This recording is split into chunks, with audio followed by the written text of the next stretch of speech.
of the world's population has never heard the true gospel of salvation in Jesus Christ. 40%, that's an alarming rate. People are being born and we're in the population. Boom. We are at 6 billion people, and it is estimated in just a few years the population of planet Earth will go to 9 billion people. That is an alarming statistic. I may come back next week and talk about this in a different realm. I want you to hear these statistics. We're told that there are more than 1.2 billion, that's not million, this is billion, people that are Muslims. This is a sixth of the population of this planet. 1.2 people that are Muslim. We're told that there are more than 800 million people that are Hindu.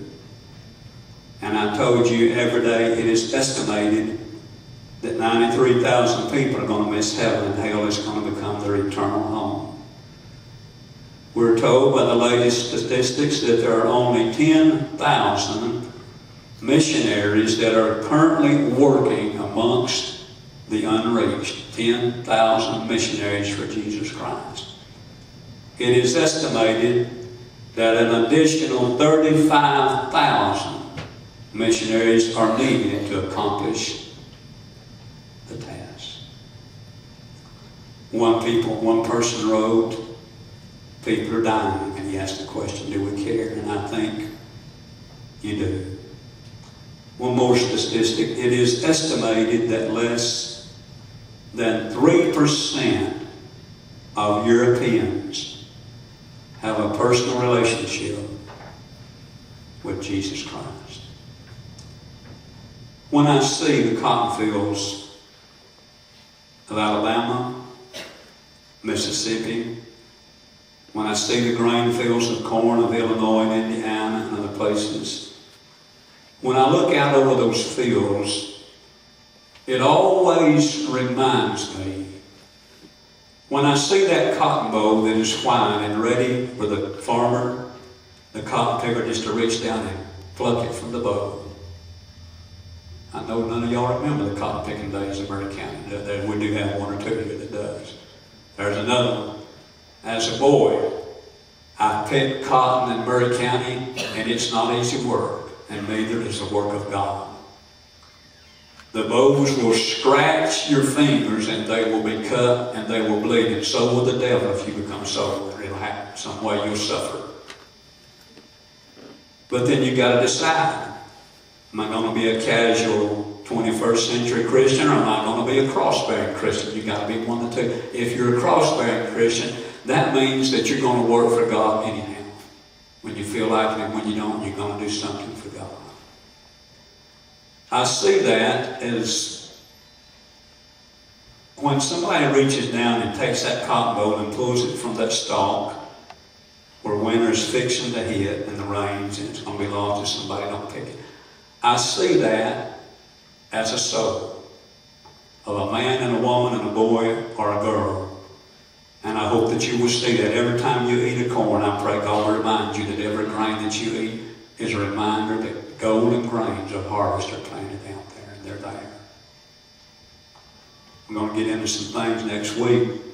There's a great concern for the farmer, and the honeybees are dying in record numbers, and they pollinate a third of the food that you eat. This ought to be a concern, and it's a reminder to me that there are going to be billions of people dying. Some are going to starve to death. This is coming in our different church. I want to give you some good news. They don't pick cotton by hand anymore. They have these great machines, and they go out and they just go and they great rows, many rows at a time. They go and they gather the cotton. They gather in great bundles and in great big bales. My God has given us so much technology in this day, and in this time, and in this hour. Can I be just a little graphic with you? To every person that is going into eternity today without God, some of them are old, some of them are young. Some of them are teenagers in the age of accountability. Some will die in tragic plane crashes or automobile crashes. Some will die with sickness and disease and they'll never come out from under the surgeon's knife. Some will just go to sleep in the middle of the night and there'll be no explanation, they'll just die. But all these 93,000 people, if that's an accurate figure, that missed it, they didn't get saved. I'm going to tell you how the first day of the rest of their life is coming into focus. Today will be a different day for them. They'll not be enjoying the gustos of life. They'll not be breathing as you and I are and going out and enjoying many wonderful good things. No, that's over. It's ended. They've drawn their last breath. They've ate their last meal. They've had their last opportunity. They've kissed their children for the last time, some of them, and their wives. They've talked to their mom on the phone for the last time. Life is over and it's ended. And they're gone into another world and never to escape it. And here's how their day begins today. Here's how it begins.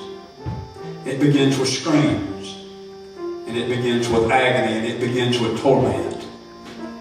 And it begins with pain that no person on earth has ever experienced as of yet. That's how their day begins.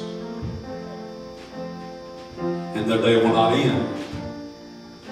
Like you and I, if we live to tomorrow, they'll not lay down and sleep in a comfortable bed tonight and rest and have their belly full with a comfortable meal. No, they won't get that. There's no rest there. It's torment. Day after day, night after night, throughout eternity. There's no escape from hell. There's no escape. There's no way out. There's no exit. There's no key. There's no door to get out. There's only one way in. And they're going there by train loads. If that's 93,000 today, that's a vast train, a shuttle bus that's constantly taking them into the lake of fire where there's torment and there's screams and there's begging and there's pleading and there is a tremendous prayer meeting going on in hell today. There really is. If you don't believe it, read Luke chapter 16.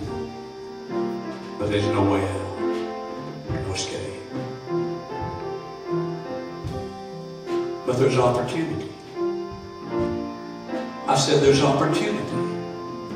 Some of them have not yet gone there. God has extended their life one more day. Maybe one more week, maybe one more month. He's given them another opportunity to come to church. And how does He give them opportunities to come to church when church is a turn-off? He does that through those who go out and compel them to come in that His house might be filled. That's the way God does that. He does that through the Holy Spirit that convicts them of sin. He does that. He works through the church.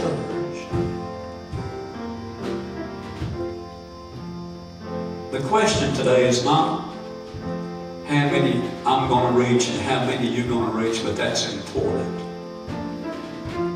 It's very important. The question is this. Will you go out and work?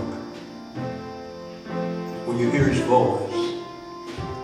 Will you go out and to the harvest field and work? I'm going to answer that. Some will, most won't. Most that are saved won't. They just won't do it. They'll hear the message.